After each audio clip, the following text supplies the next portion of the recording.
هنبتدي بالأسئلة بتاعتنا. سؤال واحدة من الفيوم بتقول: برجاء عدم ذكر اسمي، بس أنا بذكر الفيوم عشان تبقى عارفة إن السؤال ده بتاعها. بتقول إيه؟ أنا عندي مشكلة إني مش قادرة أسامح حد أذاني نفسيا. الشخص ده كان هيرتبط بيا، ولكن لعدم التوافق قررت إني آخد القرار إني مش هكمل. اللي مزعلني جدا إن على طول بعاتب ربنا على التجربة دي بالذات، لأن صدقني كان شكلها إنها من إيد ربنا. جالي عن طريق أم في الدير وخادم في الكنيسة، وأسرته فيها آباء كهنة، بالرغم إنه في الأصل من نفس المحافظة، إلا إنه عاش فترة كبيرة في القاهرة، وده خلى فيه اختلافات كبيرة بسبب فرق الثقافة. مشكلتي إني مش قادرة أسامحه، وعلى طول بقول ربنا ليه سمحت بكده؟ محتاجة مشورة قدسك. أنا بحاول أسامح بس بجد نفسيا مش قادرة، والموضوع تعدى السنة وأنا متضايقة جدا من الخطية دي. قدسك تنصحني بإيه؟ في ناس لما بتتجرح بتاخد وقت عشان تخف، وبيزود الإحساس إنها مش قادرة فتخف، إنها عايشة في دور الضحية أو عايشة في دور إن أنا حساسة، فعلشان كده مش عارفة تسامح. بالرغم لو قرينا السؤال يا بنتي هنلاقي إنك أنت اللي سبتيه، يعني أنت اكتشفتي إن في عدم توافق فسبتيه. طيب أنت اللي واخدة قرار، وبعدين بتعاتبي ربنا ليه؟ ده أنا المفروض أشكر ربنا، لأن فترة الخطوبة مش معناها جواز. مين قال يا بنات إن ما دام اتخطبت يعني اتجوزت؟ الخطوبة دي فترة بتحصل فيها مناقشات، وممكن يحصل اختلاف في حاجات كتيرة قوي، بتبين لي من خلال الاحتكاك، يعني ما قبل الخطوبة في انطباعات عامة، أثناء فترة الخطوبة في تعاملات. طب أيهما أفضل؟ إنك كنت تتجوزيه وبعد الجواز تكتشف إنك مش عارفة تعيشي معاه؟ أنت بتقولي أنا اتضايقت فقلت له لا مع السلامة، يعني مش كمان هو اللي سابك، يعني أنت اللي أخدت القرار بمحض إرادتك، فأنت متضايقة ليه؟ أنت تشكري ربنا إنك اكتشفتي إن كنتوا الاتنين مش متلائمين، وبما إن كنتوا الاتنين مش متلائمين يعني لا هو غلطان ولا أنت غلطانة، بس في حاجة ما تتحطش على حاجة. ومادام في حاجة ما تتحطش على حاجة وبعدين فصلنا الحاجة دي عن الحاجة دي، إيه اللي يزعل في الموضوع؟ لا يا بنتي، أنا مش معاكي. أنت واخدة موقف نفسي مش مظبوط وواقعة في عدم غفران، والحقيقة لازم تصلي أكتر وتطلبي ربنا أكتر وتعملي مطانيات أكتر بإرشاد أب اعترافك، وتقولي لنفسك لأ، ده أنا ربنا أنقذني، مش ليه ربنا سمح بكده. وبعدين طبيعي إن الخطوبة تحصل وممكن تتفك. هو إيه المشكلة يعني؟ أنت مكبرة الموضوع قوي واخداه على أعصابك وعلى نفسيتك، بس أنا مش موافقك لأنك أنت اللي بتدفعي الثمن كل يوم. سؤال تاني، واحد بيقول: يا ابونا أنا طالب في ثالثة ثانوي، وفي سؤال دايما يجي على بالي: هي الكليات الخاصة غلط أو حرام عشان بتخليني أعمل حاجة غير مشيئة ربنا؟ يعني أنا لو عاوز أخش كلية الطب وربنا ما سمحش ونقصت عن الطب 1% ودخلت كلية خاصة، هل ده تبقى بخالف مشيئة ربنا أو خطية؟ ولو مش بخالفها ليه ربنا خلاني أنقص 1%؟ لا، حكاية إنك تنقص 1% دي ليها ظروف تانية، يمكن ده يعني تحصيل، المنافسة عالية، الفرق في الدرجات، أنا مش هتدخل في دي. لكن أنا هجاوب على السؤال الأهم: هي الكليات الخاصة كلية غلط، ومعنى دخلت كلية خاصة غلط، كلية خاصة بفلوس، إن دي ضد مشيئة ربنا؟ الحقيقة لا، بدليل إن في آباء كهنة في كليات خاصة، بدليل إن معظم الشعب عندنا يمكن في الكنيسة بتاعتنا دلوقتي معظم شعبنا في كليات خاصة مش في كليات عامة. هل معنى كده نقول لهم انتوا في خطية وكنتوا لازم تقبلوا الكلية العامة بالمجموع اللي انتوا جبتوه؟ عمرك سمعت أب كاهن بيقول كده أو بيعلم كده؟ لا يا حبيبي، بلاش تشكيك وبلاش وسوسة. انت تكون أمين في مذاكرتك في ثانوية عامة، والمجموع اللي يجيبه هنشوف بقى بعد كده إمكانية البيت تسمح ولا ما تسمحش، بس انت اجتهد يا حبيبي، لكن الموضوع مش خطية. حد بيقول: أنا بنتك عندي كذا سنة، أقل من 25، متخرجة وبخدم. أنا عندي مشكلة من كذا سنة، وهي مشكلة الندم، وبالذات على الأشياء المادية.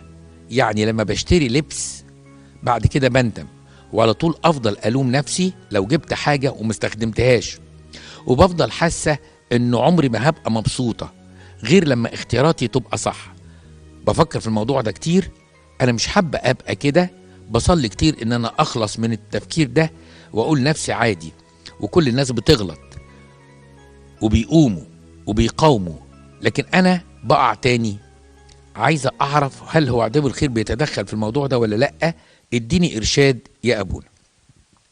احنا هنا عملنا قضيتين. القضية الاولانية الاحساس النفسي بالندم المبالغ فيه اللي بينقلنا من الندم الروحي لحاجة اسمها عقدة الإحساس بالذنب أو الجيلتي كونشس أو سنس أوف جيلت. الحاجات دي الحقيقة دي حاجات نفسية ملهاش علاقة بالحياة الروحية. واحد عنده تأنيب الضمير عادي، ربنا عاوز ضميرنا يأنبنا عشان نقدم توبة، لكن انت بيبقى عندك الإحساس بالندم مبالغ فيه فبيفقدك حتى إحساس إنك انت تتوبي وتفرحي بقبول ربنا لتوبتك بعد كده. فدي حتة زيادة شوية، نطلب من ربنا انه يشيلها عننا. الجزء الثاني انك بتشتري حاجات ملهاش لازمه. الحقيقه دي مشكله بنات كتيره قوي وستات كتيره قوي، لما بينزلوا المول او بينزلوا السوبر ماركت او بينزلوا الحاجات الكبيره اللي بتبقى فيها عربيه وبيلفوا، ما بيقدروش يقاوموا الشراء. فالست وهي ماشيه او البنت وهي ماشيه بتحس انها محتاجه دي تطقمها مع دي، ومحتاجه دي عشان عندها حته في البيت تطقمها معاها. الحقيقه الاسلوب ده اسلوب خاطئ في الشراء. وانا كنت سمعت محاضره امريكاني مره، يعني حد كان بيتكلم كده بيقول ان المفروض الانسان قبل الموسم او قبل الخروجه قبل اول الويك اند لما هيزور مول فيه هدوم وهيزور مول فيه بقاله هيشتريها، يكون محدد احتياجاته وطلباته قبل ما ينزل. لان طول ما المعروض كتير انا بتتفتح نفسي عليه حتى لو مش محتاجه، فبشتري حاجة الوم ضميري عليها، وخاصة ان انا خسرت فلوس في المقابل. فالانسان العاقل يقول ايه؟ يعني انا مثلا كأبونا جاي عليا موسم الصيف، فهقول ايه؟ هفرز الجلاليب بتاعتي. لقيت عندي 4 جلاليب صيفي كفاية؟ كفاية. يعني واحدة هلبسها وواحدة هتكون بتتغسل، واحدة عند المكواجي، يمشوا 4. فأنا مش محتاج جلابية 5. لكن لو أنا فتحت ولقيت عندي جلابيتين هقول أنا محتاج جلابيتين. طب واحدة يقول لي أوفر ودي لك 3 بسعر، أنا عاوز جلابيتين. أنا بقى مش هتضحك عليا، أنا محدد. لا هو طبعا لو اداني 3 بسعر 2 أنا هاخدهم، لكن أنا بتكلم على فكرة تانية، إن الإنسان ما يضحكش عليه. يعني إيه الإنسان ما يضحكش عليه؟ لأن طول ما الإنسان ماشي وبيتفرج الحقيقة هو قابل، يسموها ايه؟ الاغراء. يعني اغراء السلعة المعروضة بتخليك تمد ايدك عليها. فمن فضلك خلي بالك وحط احتياجاتك في الاول، وتقولي فوق الاحتياجات دي في الصيف ده مش هجيب، او فوق احتياجات في الخروجة دي مش هجيب، انا نازلة اجيب بلوزة يبقى هي بلوزة مثلا، وهكذا. سؤال واحد بيقول أنا بدأت، أو واحدة بتقول أنا بدأت أقرأ الكتاب المقدس بفحص أكتر، وعندي سؤال لو سمحت. في رؤيا يوحنا اللاهوتي الإصحاح 6 آية 12 بتقول ونظرت لما فتح الختم السادس وإذا زلزلة عظيمة حدثت والسماء والشمس صارت سوداء كمسح الشعر والقمر صار كالدم. السؤال يا ابونا، معروف ان لون الشعر الاصلي هو الابيض، فماذا تعني سوداء كمسح الشعر؟ سامحني لو السؤال ما يستدعيش اني اقف عنده. بص يا حبيبي، هو القاعده انا معاكي ان علميا اللون الطبيعي للشعر هو الابيض، وهو بيطلع اسود لان في ماده صبغيه موجوده في الجدر بتاع الشجر هي اللي بتصبغه اسود او بتصبغه اصفر على حسب الجينات الوراثيه بتاعت الماده الصبغيه دي. علميا اللي انت بتقوليه صح، بس اللي الناس شايفاه ايه؟ ان الشعر المسدول ايه؟ اسود. ده الطبيعي، يعني الانسان بيفضل شعره اسود 50 سنه من عمره، وبعد كده يبتدي يبقى جراي، وبعدين يبتدي يبقى ابيض عشان الماده الصبغيه بتقل. فلما ربنا عاوز يشبه لنا بيقول الشمس هتبقى سودة سواد الشعر، يبقى هو بيتكلم على الشعر الاسود او الشعر في حالته السودة. بس الموضوع ايه؟ قفش معاك علميا شويه، عديها دي ربنا قاصد صوره صورة نتخيل بها منظر. من 4 سنين اتعرضت لموقف وحش جدا من التحرش من شخص قريب، والموقف ده مأثر عليا وعلى نفسيتي بطريقة وحشة، خلاني أكره كل الناس اللي في الحياة، وما بقاش عندي ثقة في حد، وبقيت كل ما أشوف راجل أبصله بقرف، وتعبت نفسيا كل ما افتكر اللي حصل، وموقف مش بيروح من بالي خالص، وكل يوم لازم افتكره. بص يا بنتي، في جانب نفسي في الموضوع ده وفي جانب روحي. الجانب النفسي، وده انا هستغل السؤال ده عشان اشرح حاجة مهمة قوي. اي بنت بتتعرض لتحرش او تلامس جسدي بغير ارادتها بتقع في مشكلة نفسية صعبة لأكتر من سبب. بيبقى عندها 4 أنواع من التذمر. نمرة 1، تذمر على نفسها انها كانت ضعيفة وما قدرتش تدفع هذا التحرش عنها، فهي في حتة تعبانة من نفسها. وممكن لو التحرش ده حصل في البيت من احد الاقارب بيبقى عندها غيظ من اهلها جوه عقلها الباطن ان اهلها معرفوش يدافعوا عنها او يحموها. وعندها تذمر على ربنا، ازاي انت سمحت ان حد يعمل فيا كده؟ فالحقيقة الموقف ده موقف معقد قوي. فالإنسان اللي في الحالة دي بيبقى إنسان تعبان جدا من الحالة اللي هو فيها، ومش عارف يتعامل مع كميات الألم النفسي اللي جواه. دي محتاجة بقى إيه؟ محتاجة نمرة 1 قرار. يعني أول حاجة، لو أنا قعدت مع أب اعترافي وهو كلمني ببساطة وبوش مرتاح، ده بيريحني أنا. يعني الحالات اللي جات لي كلها بالشكل ده مجرد بس إن أبونا بيبدي شيء من التعاطف والتقدير والإحساس، ده بيريح إن أنا مش وحشة كده، لأن أنا في نظر نفسي وحشة. نمرة 2، ده جانب نفسي برضو، إن الحاجات دي كل ما أفكر فيها وافتكرها بتزيد، وكل ما تجاهلها بتقل. فهناخد تدريب نفسي ان احنا نتجاهل الافكار دي ونرفضها.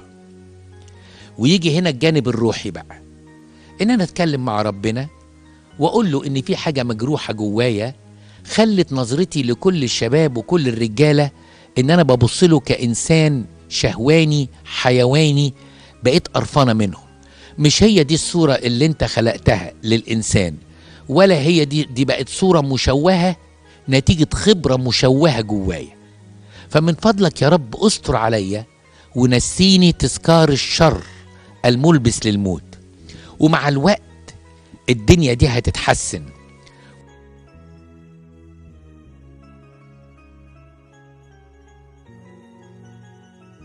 وربنا يا بنتي يعوضك بإنسان حنين تشوفي فيه إنسان الطيب وإلى آخره في المستقبل.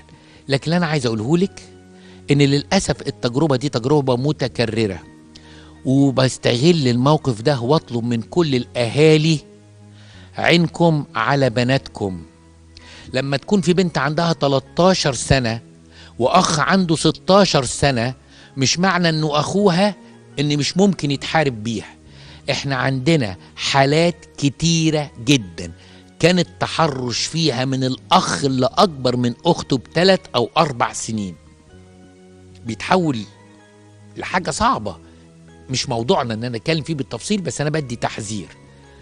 وعلشان كده الاهالي لازم ياخدوا بالهم من ابن العم الاكبر او حتى العم الاصغر اللي قاعد في البيت. اوقات بيبقى الاب عنده 35 سنة وليه اخ اصغر منه ب15 20 سنة، ونتيجة ان الاب الكبير والام الكبير ماتوا فبياخد اخوه معاه في البيت. لا، حافظ على بناتك من اخوك الصغير ومن اخوهم الصغير، لان الحقيقة الحرب بقت صعبة مع كم العرض اللي بيحصل، بقت فيه حاجات لخبطة بتحصل. فأرجوكوا خلي بالكم. أنا خرجت بره السؤال لتحذير عام لكل الأسر، لأن ده موضوع مهم قوي بيأثر في البنات جدا جدا. حد بيقول أنا في أولى جامعة بس كلية عملية، أنا دايما بحس إن في فجوة بيني وبين إخواتي وماما. أنا عارفة إنهم بيحبوني بس دايما بحس إن دماغنا مش زي بعض، أفكارنا غير بعض، ودايما بسمع إن الأم سر بناتها. أنا وماما دايما حاسه ان في جسور من التلج بيني وبين ماما ومع اخواتي برضو، لكن مش عارفه اعمل ايه. ولما بتكلم معاهم او مع ماما بتقلب عليا الكلام وتطلعني ان انا غلط، رغم انهم كمان بيكونوا غلط، بس دايما بيعلقوا عليا. وكمان انا في حياتي الروحيه مش كويسه، مش بعرف اصلي. ده جزئين لازم حياتك الروحيه تنظميها مع اب اعترافك. الجزء الاولاني ممكن يكون فعلا في اختلاف نفسي بيني وبين ناس عايشين في البيت. يعني جميل جدا ان ماما تكون صديقتي، جميل جدا ان انا وماما نكون اصحاب وبنتكلم في كل حاجه، بس الحقيقه ممكن نتيجه اختلاف شخصيه ماما عن شخصيتي انا احنا مش اصحاب، بس ده ما يمنعش ان في محبه. فالحقيقه يمكن طبيعتك انت مختلفه، قد طبيعه تميل الهدوء او هم ايه العكس، انا مش عارف. لكن ما ناخد الجزء الكويس ان في محبه بيننا وبين بعض، حتى لو احنا مش اصدقاء لكن المحبه موجوده. واحده بتقول يا ابونا انا تعبانه نفسيا جدا، انا ام لطفلين، طفل عمره 5 شهور وطفل عمرها 5 سنين، وانا دلوقتي مقصره جدا من حته الكنيسه تناول مدارس الاحد عشان ابني طول الليل صاحي ومش بينام غير الصبح، والناس اللي حواليا بتلومني. معلش دي مشكله زمنيه محدده مرتبطه بان ابنك ما بينامش طول الليل وانت بتقومي مرهقه فمش قادره تاخدي بنتك توديها الكنيسه. الحقيقه نشكر ربنا ان في بديل، ممكن يكون في مدارس الاحد زي مثلا على قناه كوجي، مش في قناه اسمها كده للاطفال، فاحنا ممكن نخش عليها وبقى في تعليم من خلال القناه المسيحيه دي للاطفال. نمره 2، بعض مدارس الاحد بتتعمل دلوقتي زوم، فممكن يبقى دي وسيله تانية للطفل اللي عندها 5 سنين. ممكن وانت بتنيميها تحكي لها حكايه من الكتاب المقدس لغايه لما الولد بس يبتدي يشد حلو شويه وتبتدي توديها مدارس الاحد. اما بالنسبه للتناول، على الاقل نجاهد ان تبقى مره كل 15 يوم، واطلب من زوجي ان يساعدني يشيل الطفل صغير وانا اصلي شويه، وبعدين انا اطلع بره اشيل الطفل وهو يخش شويه. نحاول نتفاهم في الموضوع ده، لكن لازم نتناول. طبعا لازم نتناول. الحقيقه في سؤالين متكررين، بس هدي اليهم اشاره. يعني ايه هدي ليهم اشاره؟ السؤال الاولاني كان في سؤال متكرر، واحده بتقول انها زعلانه جدا ان اكتشفت ان مامتها بتروح لواحده دجاله وبتشتغل في السحر والتنبؤ والمستقبل، وبعدين راحت حكت لتيتا وجده، فبعدين تيتا وجده واجهوا ماما، وبعدين ماما قالت لا، وبعدين قالت مش هعمل كده تاني، وبعدين اكتشفت ان ماما بتعمل كده تاني وكانت مجروحه.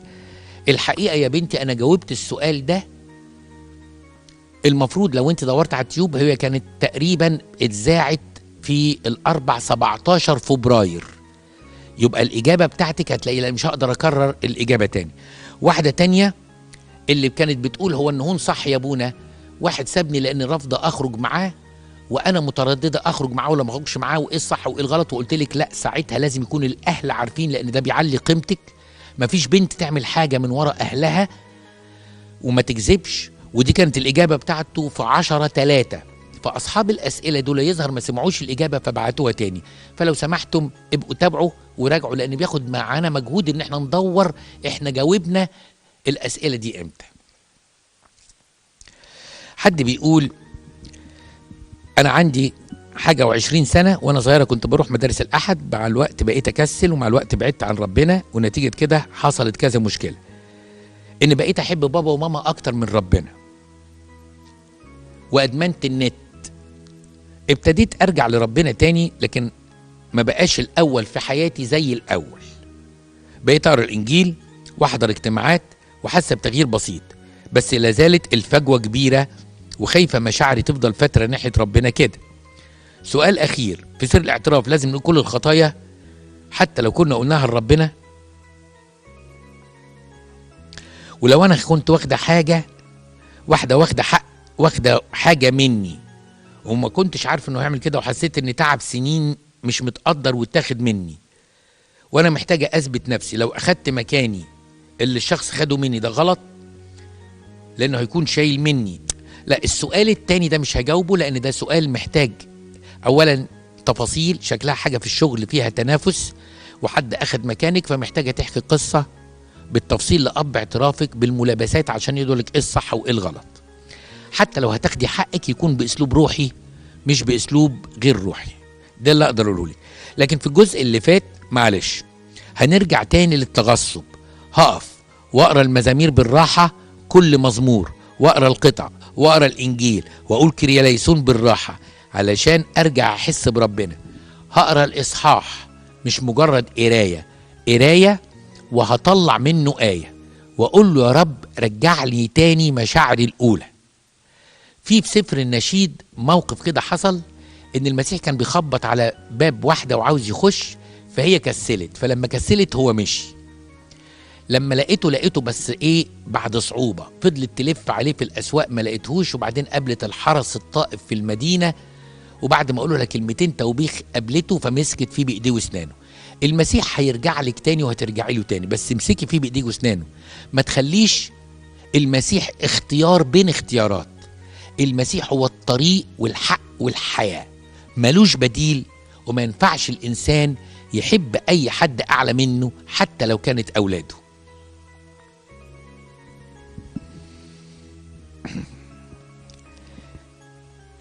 مساء الخير يا بونا، انا بقالي فتره متضايقه جدا، حاسه ان كل حاجه فيه غلط. انا وحيده، ابويا وامي، ومبقاش عندي اصحاب، بمعنى ان بقالي فتره نفسي اخرج ومش لاقي حد اخرج معاه، وحتى الصاحبه الوحيده اللي كانت عندي زي اختي وربنا عوضني بيها سافرت الى خارج مصر، وربنا مش باعت شريك على فكره بتهيألي برضو السؤال ده جاوبته من فتره. طيب كاجابه مختصره لصاحبه السؤال ده، حاولي ترتبطي باجتماعات كنسيه، ومن خلال الاجتماعات الكنسيه والمؤتمرات والرحلات اللي بيعملوها ممكن يكون ليكي جو جديد من بعض الزملاء اللي تتواصلوا مع بعض وتسألوا عن بعض. طبعا مشكلة الوحدة مشكلة كبيرة، مشكلة الارتباط دي مش في ايدينا، احنا بنصلي ان ربنا يبعت انسان مناسب في وقت مناسب، لكن في الوقت نفسه انت تعملي اللي عليكي وتحاولي تكبري دايرة علاقاتك الاجتماعية. اخر سؤال عشان وقتنا، انا كنت بعت من فترة اني معجبة بواحد صاحبي، وكانت حبيبته الاولى سافرت للسما، وقدسك قلت لي ان احنا ما عندناش بنت تخدم ولد وتهتم بيه، واني ماليش دعوة. انا بعدت عنه كام شهر، ما كناش بنتكلم خالص.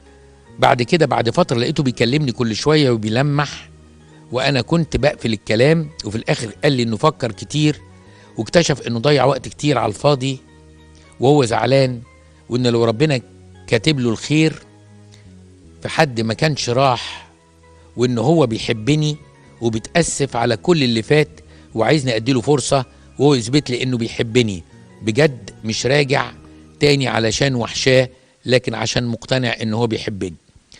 طب بص يا بنتي، ما هو مفيش مشكلة، انا كنت ضد فترة انك انت بتاخدي بايده وما كانش ليكي هوية، يعني صديقة ولا خادمة ولا ايه، فده اللي انا كنت معترض عليه.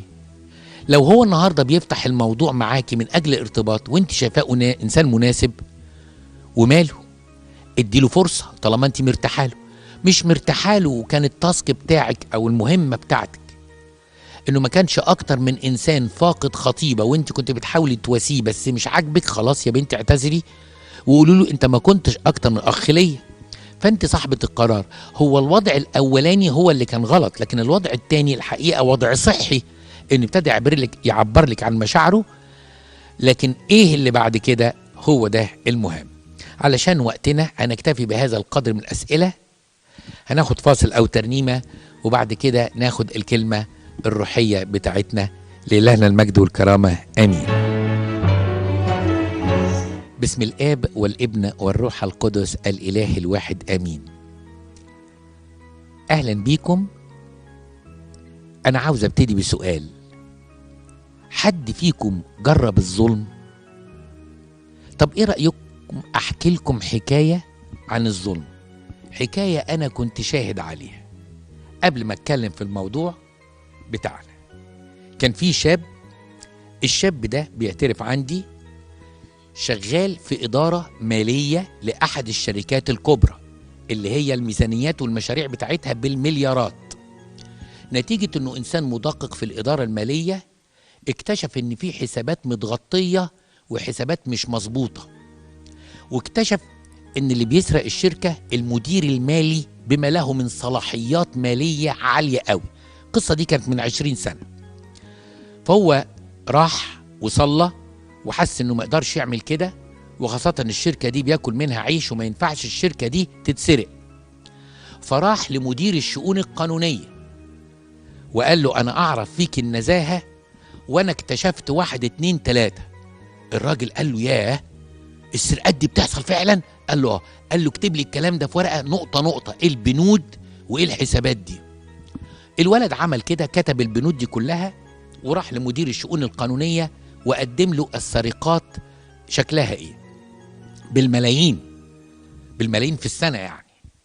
فمدير الشؤون القانونية قال له اديني فرصة لمدة شهر علشان نقدر نعمل كل حاجة صح، وما تجيليش تاني عشان ما تلفتش ايه النظر.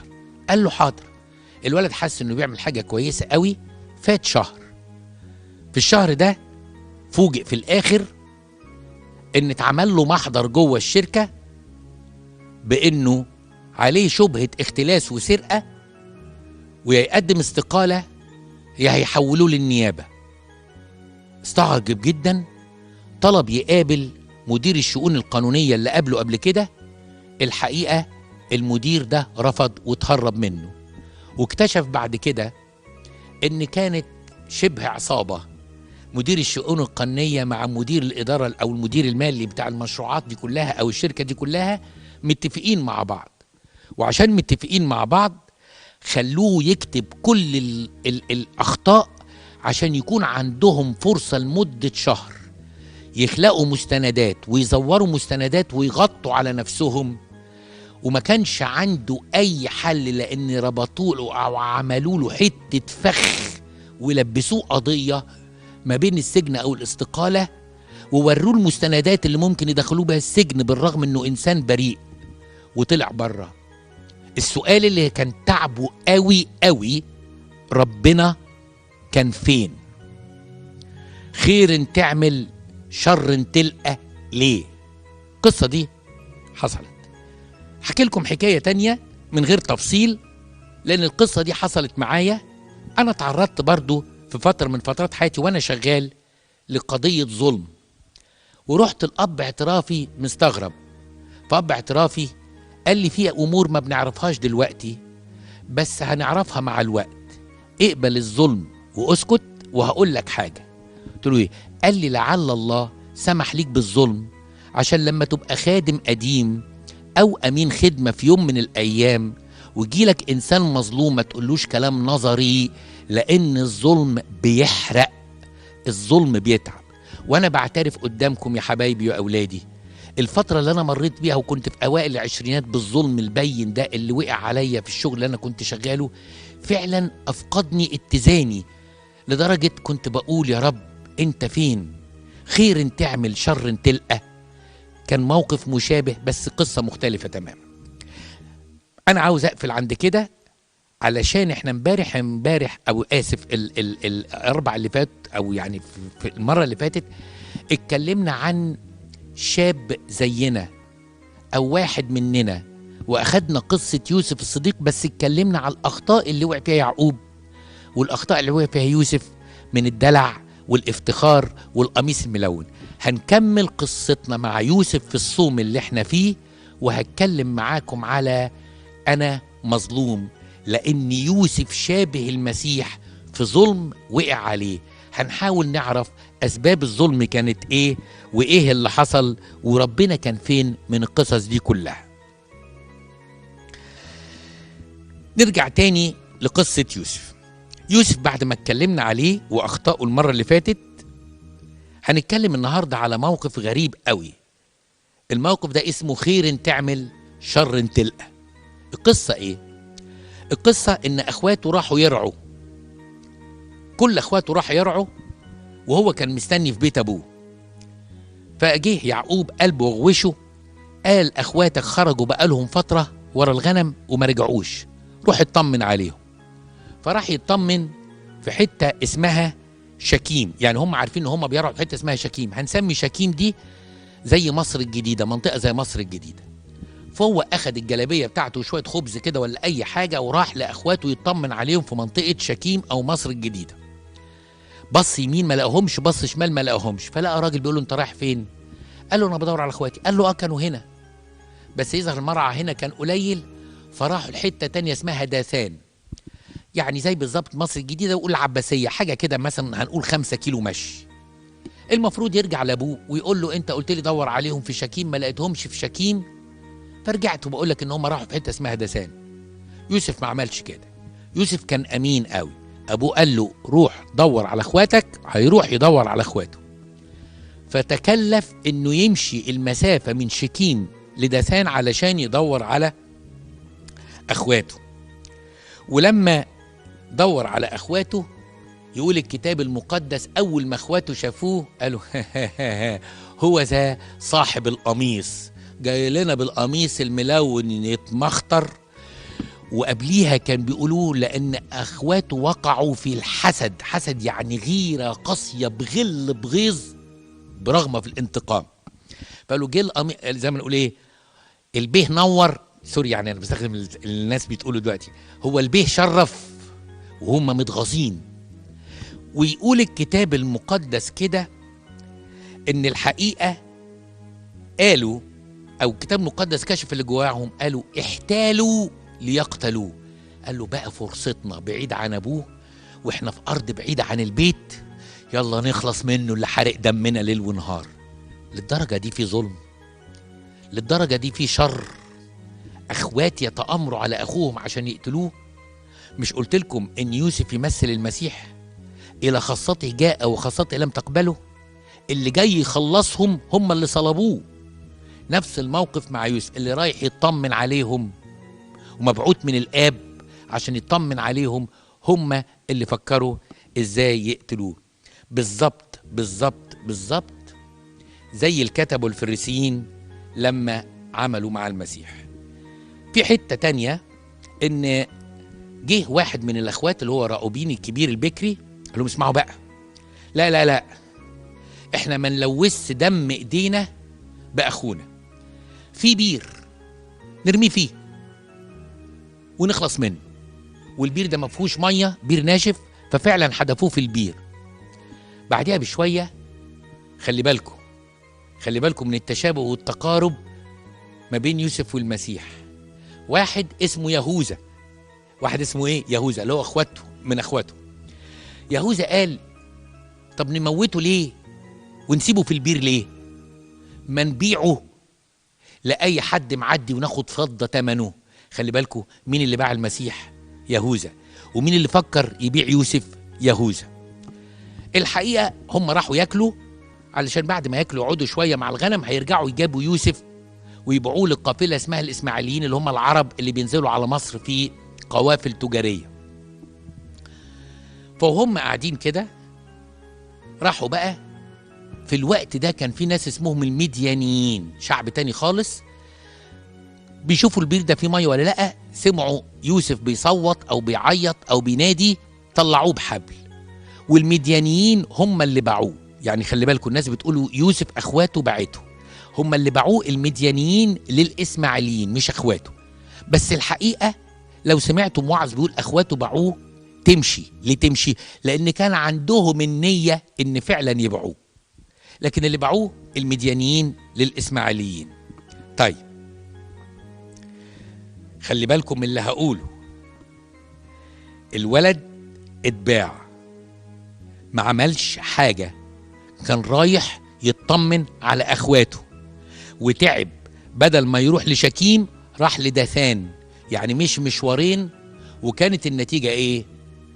ان مسكوه عشان يتخلصوا منه، وفي الاخر خالص اتباع كعبد في ارض مصر. نفس القصة، خير تعمل شر تلقى. يوسف عمل ايه وحش؟ ولا حاجة. ده بقول لكم مش الململين. يعني هو لو كان ودى اللوع فعلا وراح لغاية شكيم ورجع وقال له بابا انا تعبت واتفرهدت، اكيد اخواتي ما لقوش مرعى فسابوا شكيم لحتة بعيدة، وبعدين دول 10، يعني انت خايف عليهم من ايه؟ هيرجعوا. بس الحقيقة هو خرج ورا اخواته وتعب عشان اخواته. ايه الشر اللي عمله؟ عشان يتعمل فيه كده؟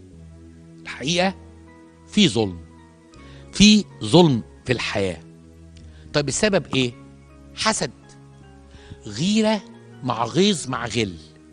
الحقيقة الشيطان شغال، الشيطان كان شغال في نفوس الكتبة والفريسيين، ولما كان شغال في نفوس الكتبة والفريسيين حسدوا المسيح عشان الناس ماشية وراه، وحسوا بالبلدي ان السجادة بتتسحب من تحت رجليهم، فقالوا احنا هنسكت؟ لا، ده احنا نسلمه ونبيعه. شوف لنا حد خاين من تلاميذه ياخد فضة عشان يسلمه لنا. خلي بالك ان المسيحية مش رومانسية، والقصص اللي جت في الكتاب المقدس لم تأتي عبثا.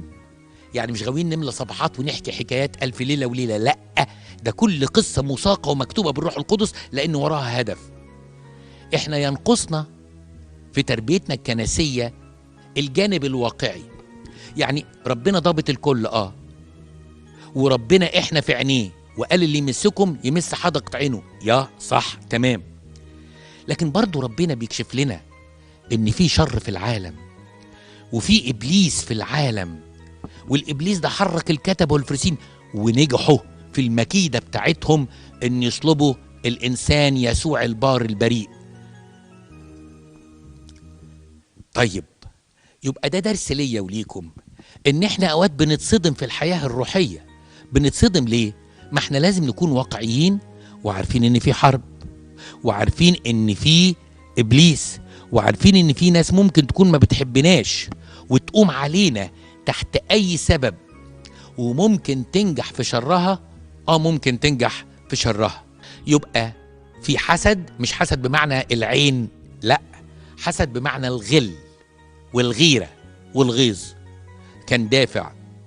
والكونكلوجن او الخلاصة ان في شر، والشر ينجح احيانا وينجح كثيرا جدا. بس خلونا بقى نلخص الكلام ده في الاخر. بس انا خدت الموقف الاولاني اللي هو موقف اخواته اللي باعوه، او مش اللي باعوه، اللي رموه وبعدين المديانين لقوه وباعوه. الموقف التاني ده بقى ظلم ابشع. هقول لكم مثل بلدي برضو او مثل عام انتوا عارفينه. عارفين المثل اللي بيقول ايه؟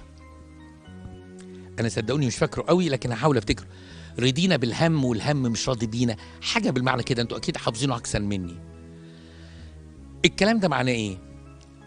ده ابن ناس قوي، ده الوحيد اللي كان لابس قميص ملون، يعني كان عايش عيشة الاسياد في بيت ابوه، اتباع وتحول لعبد، وما عندوش القدرة على الفرار ولا الهرب ولا يقدر يرجع لبيت ابوه، لان بقى عبد خلاص. ده اللي يلاقيه يقتله لو كان هربان. هيقبل الهم، وبعدين ربنا يسنده سندة كده.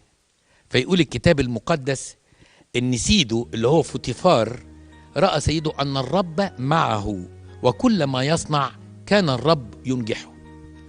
من كتر ما نجاح يوسف في القصة دي، فوتيفار اداله كل المفاتيح، كل المخازن، بقاله سلطان على كل حاجة، لدرجة ان يوسف في حديثه مع الست بعد كده بيقول لها ان جوزك اطلق يده او اطلق يدي على كل حاجة في البيت، وهو ما بقاش يعرف حاجة. يعني اي حد يسأل السيد على حاجة يقول له روح اسأل يوسف. فيوسف بقى المايسترو بتاع البيت، المدير بتاع البيت. كويس قوي انك قبلت انك بعد ما كنت يا ابني سيد في بيت ابوك بقيت خدام في بيت الغريب. مين فينا يقبل دي؟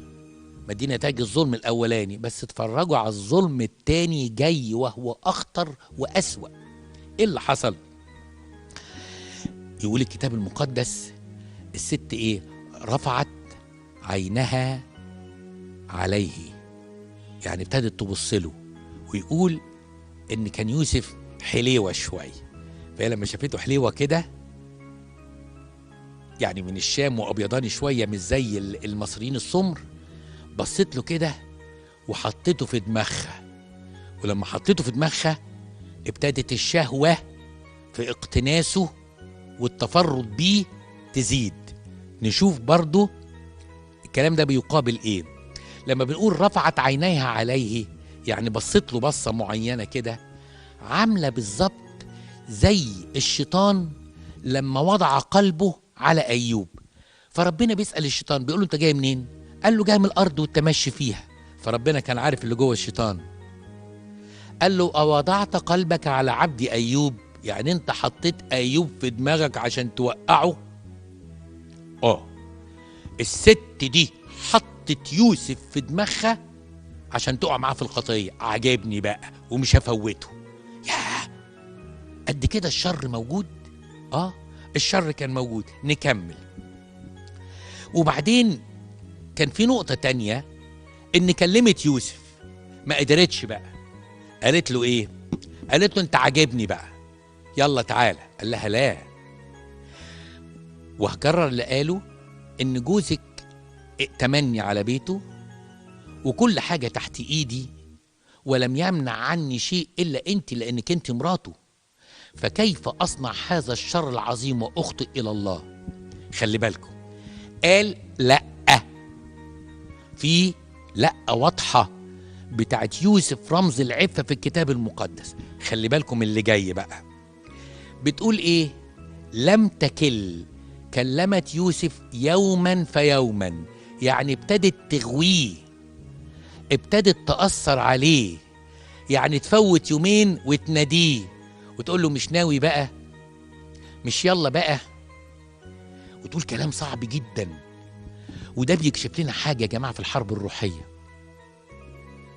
اوعى تفتكر انك لما تنتصر على الخطية بكلمة لأ مرة ان الشيطان هيسيبك، هيفضل وراك ويحاربك تاني عشان يوقعك.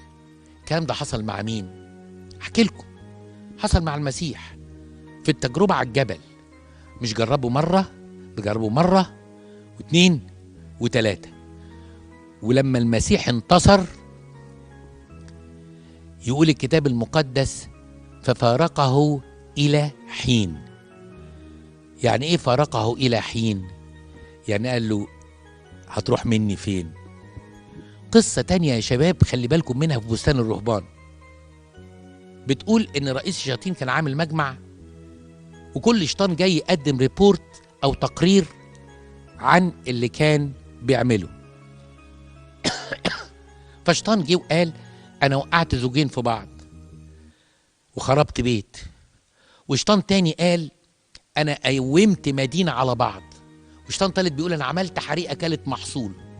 وبعدين في جه راهب كده، او في شيطان بيقولوا جاي مطرب من البرية، بيقول للراهب او بيدي تقرير للشيطان، بيقول له انا بقالي 40 سنة بحاول مع راهب اوقعه في خطية النجاسة، النهاردة بس نجحت وتلذذ بالفكر، يعني جاله فكر نجاسة وسرح فيه شوية، وقعته النهاردة بعد 40 سنة. فالشيطان قال له الكبير، قال له برافو عليك، وقعده جنبه. قصة رؤية شافها أحد الرهبان، بس بتبين لنا قد إيه الانسيستنس أو الإصرار اللي عند مملكة الشر. فمش معنى إن يوسف قال مرة لأ وانتصر وقفل اللابتوب أو رمى الموبايل إن الشيطان هيسيبه. قال له لا، شويتين كده وهعرض عليك عرض تاني، هوقعك. فخلي بالكم يا ولاد، الحياة الروحية دي حرب مستمرة، والسماء والإكليل اللي مستنيك يستاهل إنك أنت تجاهد بكل قوتك. وإذا كان الشيطان عنده إصرار، لازم أنت كمان يكون عندك إصرار. يبقى خلي بالكم كويس قوي، إحنا بنتكلم على إيه هنا؟ إحنا بنتكلم على الحرب بتاع الست والإصرار، لأن الست دي كانت تمثل إيه؟ تمثل الشيطان. السؤال إيه اللي حصل بقى؟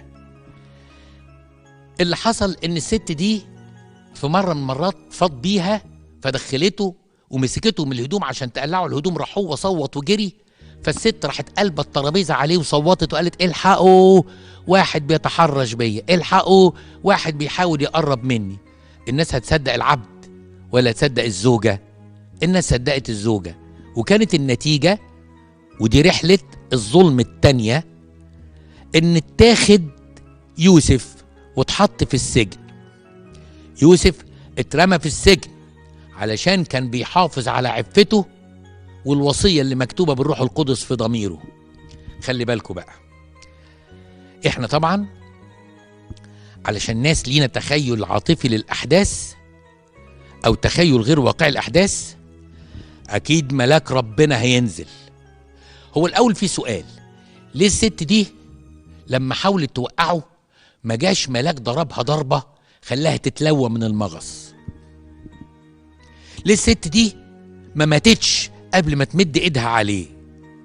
حاجة غريبة قوي. دي عاشت والناس صدقتها ودخل السجن. اوكي، هيدخل اسبوع ويطلع،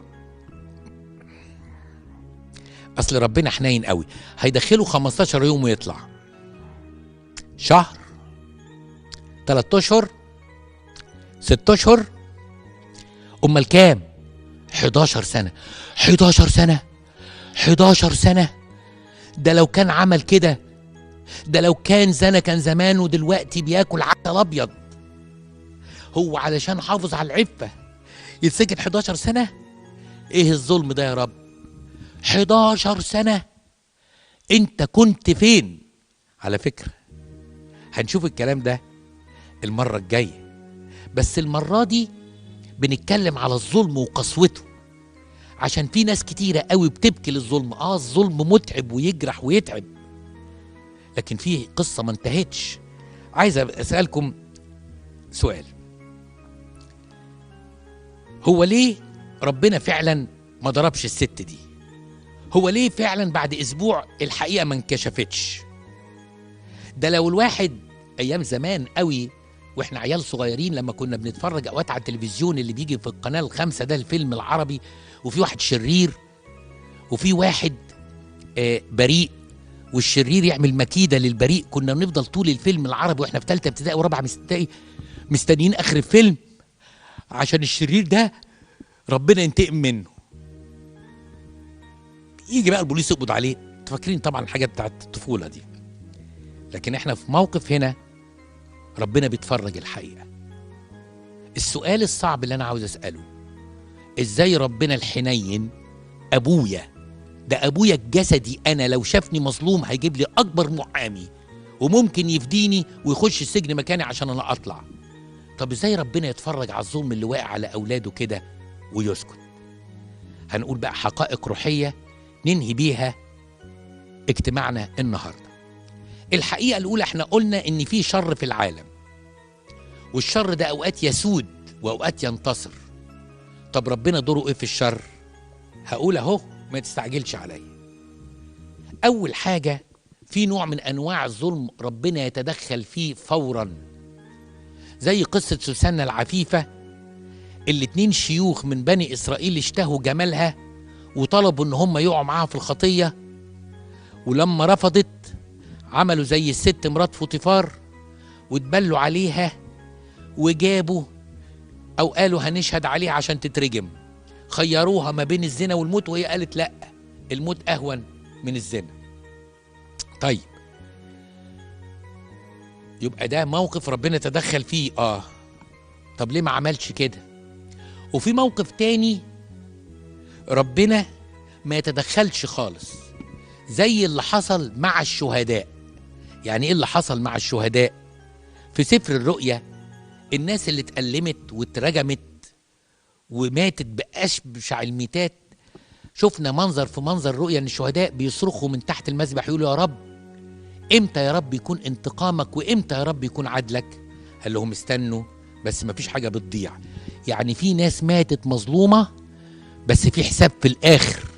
يبقى في ناس خدت ربنا رفع الظلم عنها فورا، وفي ناس ربنا هيكللها ويرفع الظلم في الآخر ويعلن براءتها. بس في حاجة في النص، وده اللي حصل مع الشاب اللي مننا أو الشاب اللي زينا، الشاب العفيف اللي اسمه يوسف، إن ربنا تدخل وبسبب حكمة الله المتناهية وبعلمه السابق أجل خروجه وإعلان براءته لمدة 11 سنة. يبقى في 3 طرق ربنا يتعامل معها بالظلم. نمرة 1 إظهار البراءة رايت ناو أو دلوقتي، أو إظهار البراءة بإكليل إن في واحد احتمل الظلم لغاية النهاية في السماء، أو ربنا بيكون رايد بحكمته السابقة إن يعلم يوسف دروس كتيرة قوي كان محتاجها، لأن ربنا ليه تدبير. وبعد 11 سنة لما هيخرج يوسف الدنيا هتتغير 180 درجة.